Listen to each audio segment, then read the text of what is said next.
Hello दोस्तों, आज हम 128 साल पीछे जाएंगे विक्टोरिया इंग्लैंड में, जहां एक सीरियल किलर अपने मिशन पर था। जैक द रिपर, एक बेहद खौफनाक हत्यारा जो केवल नशे में धुत वेश्याओं की ही अपना शिकार बनाता था। कौन था वो और क्यों करता था वेश्याओं की हत्या? आज हम जानेंगे जैक द रिपर की सच्ची कहानी। सितंबर 1888 लंदन के अखबार में एक सनसनीखेज खत छपा। कहा जाता है कि वह खत लंदन के पूर्वी इलाके में घूम रहे एक खतरनाक हत्यारे ने लिखा था। अखबार में छपे खत में उसने अपनी पहली हत्या के बारे में विवश तरीके से जानकारी दी थी। उसने ये भी बताया कि वह और हत्याएं करने वाला है। अखबार में छपे इस सनसनीखेज खत के बारे में पुख्ता जानकारी नहीं थी कि इसे उस सीरियल किलर ने ही लिखा था, मगर इस खत ने उस हत्यारे को एक नाम दे दिया, Jack the Ripper. Jack the Ripper ने 5 हत्याएं की। सबकी जान वह एक खास तरीके से लेता था। उन 5 के गर्दन किसी तेज धार वाले हथियारों से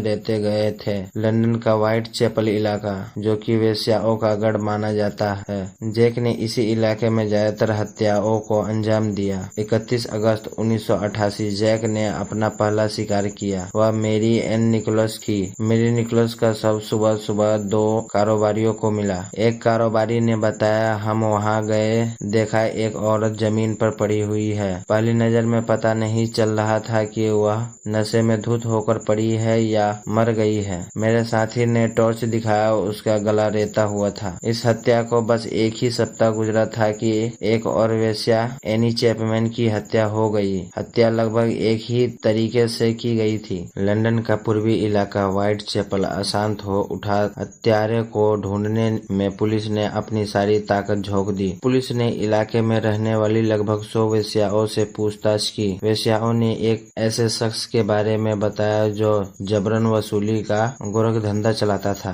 दुर्भाग्य से वे उसका सही हुलिया नहीं बता पा रही थी। उन्होंने बताया कि वह चमड़े का एप्रन हमेशा पहने रहता है। पुलिस को डर था कि चमड़े का एप्रन पहनने वाला वह आदमी कहीं यहूदी तो नहीं, मगर राहत की बात है कि यह आकांक्षा गलत साबित हुई। सितंबर के अंत में अपने खतरनाक इरादों के साथ रिपर एक बार फिर सामने आया। इस बार उसने 2 औरतों को अपना शिकार बनाया। 1 अक्टूबर 1888 द स्टार ने फिर अखबार छापी, सफेद चैपल वापस आ गया है। इस बार उसने 2 शिकार किए। ये हत्याएं रात के 1 बजे हुई। इस बार भी गला रेत कर हत्या की गई थी।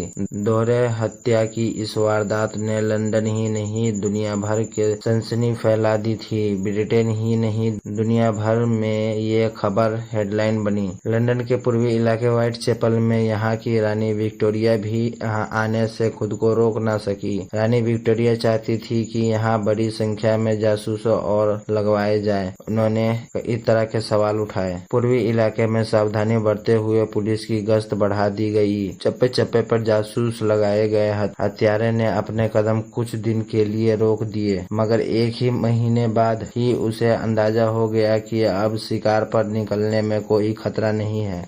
मेरी रिपर की सबसे कम उम्र की शिकार साबित हुई। 25 साल की उम्र थी उसकी। वह अकेली शिकार थी जिसे घर के भीतर मारा गया। उसकी मकान मालकिन ने बताया कि उसकी हालत देखकर लगता था कि यह काम किसी इंसान का नहीं बल्कि किसी हैवान का है। भले इसके बाद जैक द रिपर ने हत्याएं करनी बंद कर दी, मगर वह विक्टोरिया युग के इंग्लैंड को याद दिलाता रहा। रिपर की यह कहानी इसलिए भी लोगों को रोचित करती है कि उसके बारे में अभी भी रहस्य बना हुआ है। जितने भी महत्वपूर्ण सबूत थे उन्हें नष्ट कर दिया गया। सवाल अब भी जिंदा है कि कौन था वो हत्यारा? क्या वो कोई पूर्वी प्रवासी था या एक समांतर था? इस पर एक फिल्म भी बनी हुई है, मर्डर 2।